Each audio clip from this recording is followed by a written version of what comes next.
All right, we are continuing our Lessons from Leaders series today, and today we sit down with the University of Northwestern men's basketball head coach Tim Grosz. Tim, thank you for being with us as a part of the series. Just a few notes about Tim and the Northwestern men's basketball program.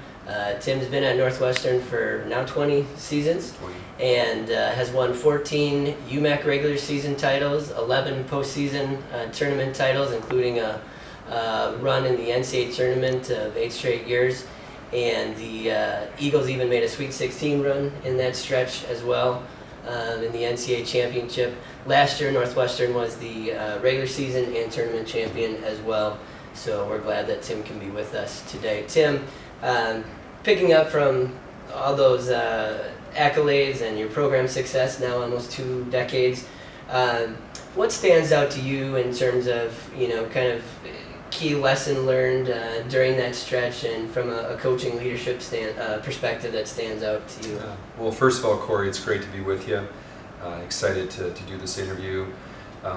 There's many things that stand out, but I think 2 big ones that stand out for me are just kind of a constant evaluation process of your program, soliciting feedback from players, from other coaches you respect, just trying to make things better, every year, not resting on what you've done in the past, but just trying to be the best version of yourself you can be. So one thing that we do is we always ask our players at the end of each season, what they liked about the program, what they would like to see changed about the program, what they liked about the coaches, what they would like the coaches to do better, differently. Sure. So I think, again, just being vulnerable to that feedback. If there's common themes that come out, you process those and use those to make your program better. So I would say that's the first thing. And then I would say the second thing is to focus on what you have, not what you don't have. It's easy in our profession, in our game, to look at others and they have better facilities, maybe better staffing, bigger budgets, and you can kind of, have some excuses built in, maybe why, your program's not as good as it should be. But I think it's a dangerous road to go down. And, some of our former players, if you ask them, they would say, one of the things we always say in our program is find a way, and really don't make excuses. And, we've tried to do that with what we have, make the most of what we have and focus on all the positive things that we do have. Sure. And Tim, you had mentioned that one of the pieces of your program is always how can we get better each year, what can we do different, keep raising that bar. One of the things that I think great leaders and coaches do is study other leaders, other coaches that have had success. I'm sure you've done some of the same, and as part of kind of your self-assessment, what stands out to you as a characteristic that seems to be pretty common or a theme amongst a lot of coaches that are successful? Yeah, I think the biggest thing, and it's one of the pillars of our program too, is the word thankfulness. I just see a lot of coaches I respect and have reached out to that are just so thankful for the opportunity to be a college basketball coach. Their players are thankful to be college basketball players, and we just get to be around some outstanding young men. Every year is a special year, and we just try to take that approach, like every practice is a special practice, a special game, and just really, really be thankful. And I think when you're thankful, it keeps you humble, which I think if there's not a level of humility as a coach or as a program, you will be humbled at some point. So just that thankfulness kind of combined with humility, I think are traits that I've seen in really successful coaches and people. Sure, absolutely. And I had mentioned now closing in on 2 decades here coaching, certainly other coaching stops even before that, but what would Tim Grosz of 2019 tell, Coach Tim Grosz 20 years ago, or the coach that was starting, in terms of some words of advice or counsel? Yeah, great question. I'm a very competitive person, love to win, hate to lose, like I'm sure most coaches are, and players. But I would say early on, I probably focused more on the task of doing everything we can to try to win that game, and maybe missed out on some of the relational piece. Sure. And I think the longer I've coached, the more I realize the relationships are more important and go beyond the year, 4 years the young men play for you.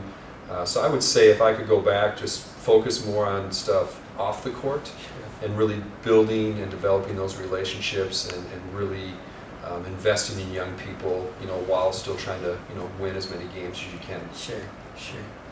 And for most successful programs, it's built on a successful or a solid foundation, I should say. Mm-hmm. Maybe that's a core values, mission, vision.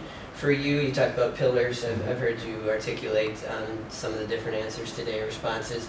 For you, what's been the foundation, or expound on those pillars for you in terms of the building blocks for your program and success? Yeah, and we have 3 pillars. We talk a lot about. Our first is team. Everything's really about the team, and we really are trying to develop guys who are servant leaders, have great unity, chemistry as a team. Our second pillar is another T, toughness, which again we're just looking for guys who are tough guys, mentally, physically, emotionally, on the court, willing to do the tough things, both in and out of season.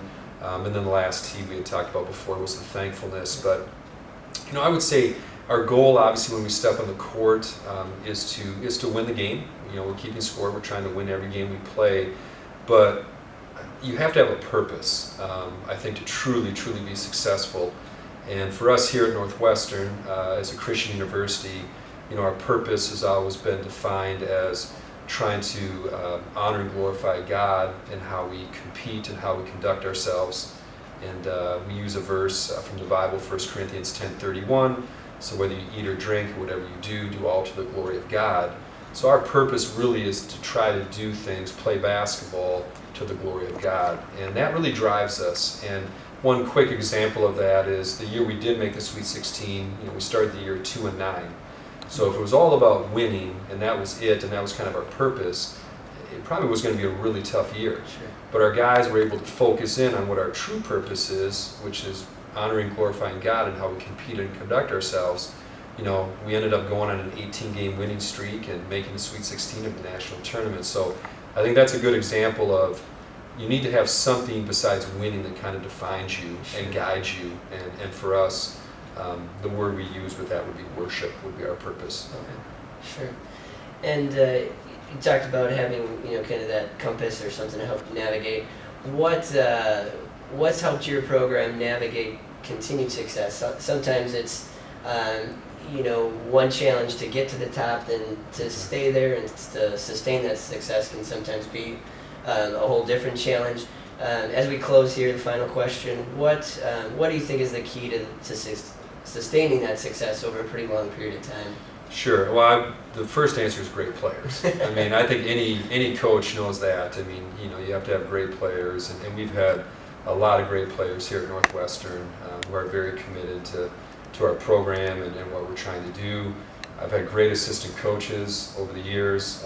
Bill Ani, has been our assistant for 31 years. I've been 20 years with him. So great stability there, along with other assistant coaches. Great administration that's supportive, support staff that helps us out. So I think you have to have the people in place first. But besides that, I think you really need to have a clear vision of how you want to play and what you want to be known for. And since we've started here in 2000, or I have, we've been a pack line defensive team, we've been a motion offensive team, and we really have stuck with that. We've adapted to personnel or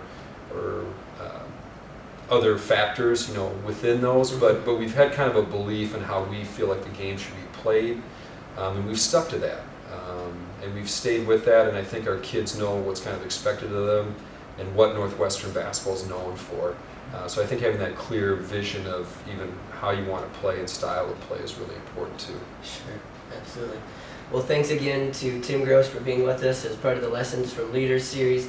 Northwestern men's basketball will try to secure another UMAC regular season, postseason tournament title again this coming winter.